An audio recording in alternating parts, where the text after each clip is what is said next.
পরাজিত হয়েও যিনি বিজয়ীর আনন্দ অনুভব করতে পারেন, অপমানিত হয়েও যিনি লজ্জিত না হওয়ার ভান করতে পারেন, তারই নাম ডোনাল্ড ট্রাম্প। আর ডিগবাজি মারাতে, কথা ঘুরিয়ে নেওয়ার খেলায় গিরগিটিরাও তাকে সালাম করবে। গত 11 নভেম্বর ফক্স নিউজের সাংবাদিক লরা ইংগ্রাহামকে এক সাক্ষাৎকারে ডোনাল্ড ট্রাম্প তেমনি এক ব্যাপক ডিগবাজি মারলেন। কোন প্রসঙ্গে? আমেরিকায় যারা বিদেশি কর্মচারী কাজ করে তাদের তিনি প্রতি বছরে $1,00,000 করে যে জরিমানা চাপিয়েছিলেন আমেরিকায় কাজ করার শাস্তি হিসেবে, সেই থাপ্পড় তিনি এবার ফিরিয়ে দিয়ে নিজের গালে মারলেন সপাটে। তিনি স্বীকার করলেন আমেরিকাতে কোনো যোগ্য মেধাবী লোক নাই যারা ওই কাজটা করতে পারে। তিনি স্বীকার করলেন যে আমেরিকা বিদেশি কর্মচারীর উপরেই নির্ভর করেই দাঁড়িয়ে আছে। অথচ ভোটে জেতার আগে থেকেই তিনি ঘোষণা করে আসলেন বারবার, আমেরিকার রাষ্ট্রপতিরা আমেরিকানদের ভোটে জয়ী হয়ে ভারত, চীন, বাংলাদেশ কিংবা বিদেশের এই ইঞ্জিনিয়ারদের স্বার্থে গোটা দেশকে বিক্রি করছে আমেরিকার রাষ্ট্রপতিরা। আমেরিকার মানুষকে ঠকাচ্ছে বিদেশি কোম্পানিগুলো আমেরিকার রাষ্ট্রপতির অপদার্থতা কারণে। এবার ডোনাল্ড ট্রাম্প ক্ষমতায় এসেছে, এনাফ ইজ এনাফ, আর নয়। তিনি বলে দিলেন America is for the Americans, make America great again. এই যে কথা বলে আমেরিকাকে আরো একবার বহান করতে এসেছেন ডোনাল্ড ট্রাম্প। তাই 19 সেপ্টেম্বর তিনি ঘোষণা করলেন আমেরিকাতে কাজ করতে যাওয়ার জন্য H-1B ভিসা, কর্মচারীদের জন্য সুনির্দিষ্ট যে বিশেষ ভিসা, এই ভিসা আবেদন করবার জন্য প্রত্যেককে বছরে মাত্র শুনবেন $1,00,000, ভারতীয় টাকায় তার পরিমাণ কত? প্রায় 88 লক্ষ টাকা এক বছরের জন্য ফিস দিতে হবে। আর বাংলাদেশ ধরলে মনে করুন 1,20,00,000 থেকে 30 লক্ষের মধ্যে। যেখানে একজন কর্মী সারা বছর আমেরিকায় কাজ করে সাকুল্যে 90 লক্ষ টাকা খুব ভালো পদে চাকরি করলে হতে পারে, সেখানে আমেরিকার সরকারকেই তাকে দিতে হবে 90 লক্ষ টাকা। এই যে পরিহাস, এর ফলে আমেরিকার রাজনীতিতে একটা বিরাট ভূকম্পন শুরু হয়ে যায় 19 সেপ্টেম্বর। তারপর থেকে আমেরিকার যে আভ্যন্তরীণ রাজনীতি, তার মধ্যে প্রচুর পরিমাণে একটা গোলযোগ সৃষ্টি হয়ে যায়। একদিকে যেমন ডানপন্থী, যারা উগ্র ডানপন্থী রিপাবলিকান, শ্বেতাঙ্গবাদী, তীব্র অভিবাসন বিরোধী, তারা উল্লসিত হয়ে ওঠে। মানে ডোনাল্ড ট্রাম্প তাদের একমাত্র পছন্দের রাষ্ট্রপতি, তিনি শেষ চাল, ওস্তাদের মাস শেষ রাতে ওস্তাদ এসেছেন এবং কিস্তি মাত করলেন ডোনাল্ড ট্রাম্প। এবার থেকে আমেরিকার লোক মোটা মাইনে চাকরি করবেন এবং তারা সুখে থাকবেন, বিদেশিরা হটো, দূর হটো, এই স্লোগান দিচ্ছিল আমেরিকার উগ্র ডানপন্থী সব দলের কর্মীরা। কিন্তু এই ঘোষণার পর আমেরিকার যে বড় বড় টেক জায়ান্টস কোম্পানিগুলো, যাদের বাস্তববোধ রয়েছে, কারণ তাদের এই কোম্পানিগুলো চালিকা শক্তি হলো ভারত থেকে আসা সুদক্ষ ইঞ্জিনিয়াররা, সুদক্ষ ম্যানেজাররা, চীন থেকে আসা, দক্ষিণ কোরিয়া থেকে আসা, পৃথিবীর নানান প্রান্ত থেকে আসা সুদক্ষ মেধা, সেই ট্যালেন্টেড এক্সপার্ট এমপ্লয়িজ যারা, তারাই আমেরিকার অর্থনীতিকে দাঁড় করে রেখেছে। আর তার ঠিক 1.5 মাসের মাথায় এই আমেরিকার শ্বেতাঙ্গবাদী রাষ্ট্রপতি ডোনাল্ড ট্রাম্প জাম করে বলছেন আমেরিকা বিদেশ থেকে কর্মী নিতে বাধ্য, কারণ আমেরিকায় সার্টেন ট্যালেন্টস নেই। এ কথা অনস্বীকার্য। যখন সাংবাদিক বাধা দিয়ে বললেন আমেরিকাতে অনেক ট্যালেন্ট আছে, আপনি কেন বিদেশ থেকে লোক আনার কথা বলছেন?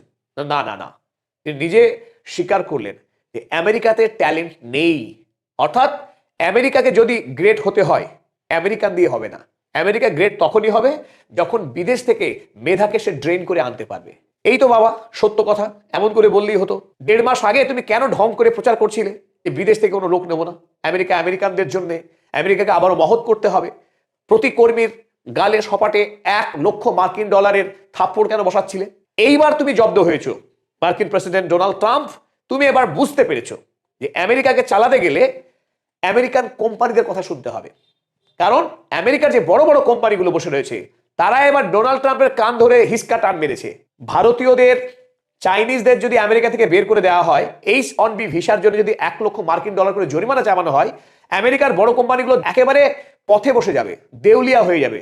এই কাজটি যারা করে, যে সমস্ত দক্ষ সুদক্ষ ইঞ্জিনিয়ারেরা, সফটওয়্যার ইঞ্জিনিয়ার থেকে শুরু করে কম্পিউটার অ্যান্ড ম্যাথমেটিক্যাল সায়েন্টিস্ট যারা, তারা ছাড়া আমেরিকা একদিনও চলতে পারবে না। আর তাদের বাদ দিয়ে যারা আন্দোলন করছিল মেক আমেরিকা গ্রেট এগেইন, সেই সমস্ত আন্দোলনকারীদের যদি ধরে এনে বসিয়ে দেওয়া হয় বিভিন্ন কোম্পানির সিইও করে, কোম্পানিগুলো কি অবস্থা হবে নিশ্চয়ই আপনারা বুঝতে পারছেন।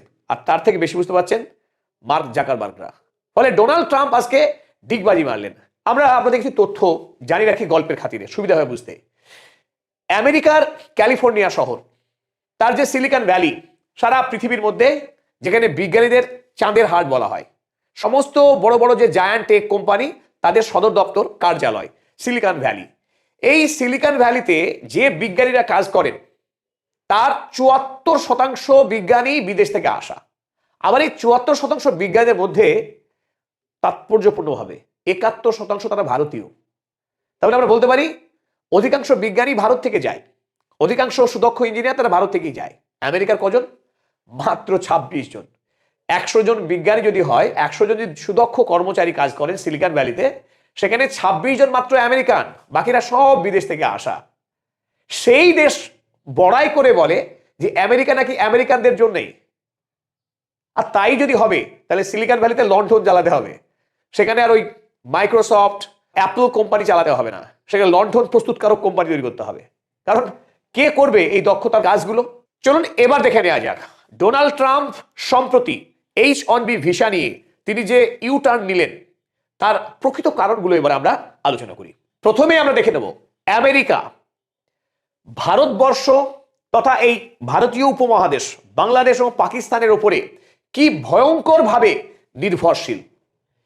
আমেরিকার যে বড় বড় জায়ান্ট কোম্পানিগুলো রয়েছে, সে টেক হোক নন টেক হোক, প্রায় প্রতিটি কোম্পানি ভারতীয় উপমহাদেশের মেধার উপরে নির্ভরশীল। প্রায় প্রতিটি কোম্পানির সিইও তারা ভারতীয় কিংবা ভারতীয় বংশোদ্ভূত। পিওর ক্রিশ্চিয়ান হোয়াইট আমেরিকান এই সিইওর পদে প্রায় নেই বললেই চলে। সর্বপ্রথমে আমরা দেখব গুগলের সিইও সুন্দর পিচাই। তা আমরা সবাই জানি তিনি ভারতীয়, তামিলনাড়ুর মানুষ এবং পশ্চিমবাংলার খড়গপুর আইআইটির ছাত্র, ভারতীয় মেধা। সত্য নাদেল্লা তিনি মাইক্রোসফটের সিইও, হায়দ্রাবাদের মানুষ, আমেরিকাকে গর্বিত করেছে, মাইক্রোসফট কোম্পানির দায়িত্ব সামলাচ্ছেন গর্বের সঙ্গে। আরো একজন মানুষ অরবিন্দ কৃষ্ণা, তিনি চেয়ারম্যান এন্ড সিইও IBM কোম্পানির, পৃথিবীর প্রথম যে কোম্পানি কম্পিউটার এনেছিল। আপনারা উপরে দিকে এখন একটু জাভেদ করিম, পাকিস্তানি বংশোদ্ভূত জাভেদ করিম, যিনি ইউটিউবের সহ প্রতিষ্ঠাতা। উপরে দেখব ইমরান খান, ইনি বাংলাদেশি একজন সুদক্ষ CIO ম্যানেজার, প্রেম অ্যাসেট কোম্পানির তিনি হচ্ছেন CIO।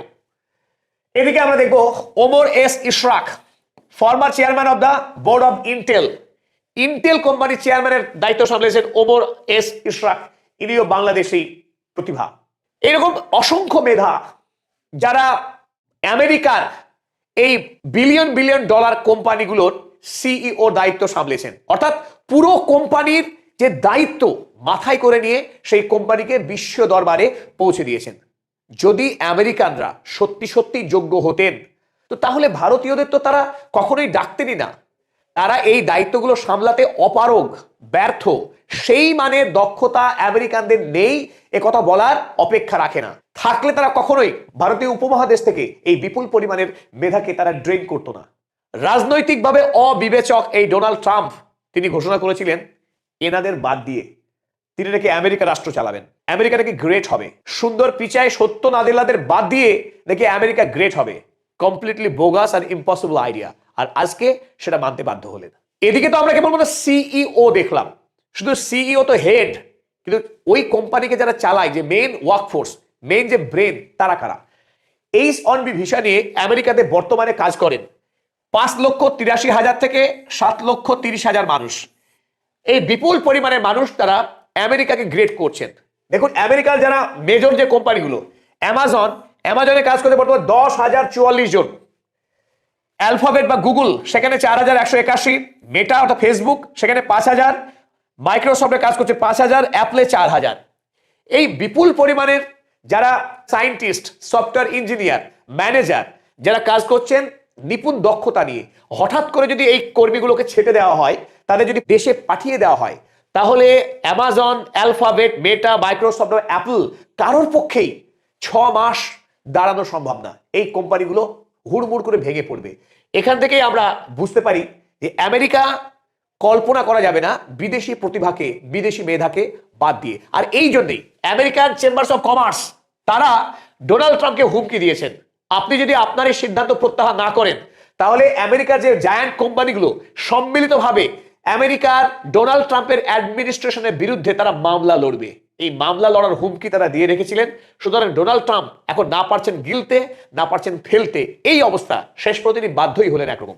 আর যখন আভ্যন্তরীণ রাজনীতিতে ডোনাল্ড ট্রাম্প আগুনের সম্মুখীন হলেন, ঠিক তখনই খেলা শুরু হয়ে গেল চীন এবং কানাডার।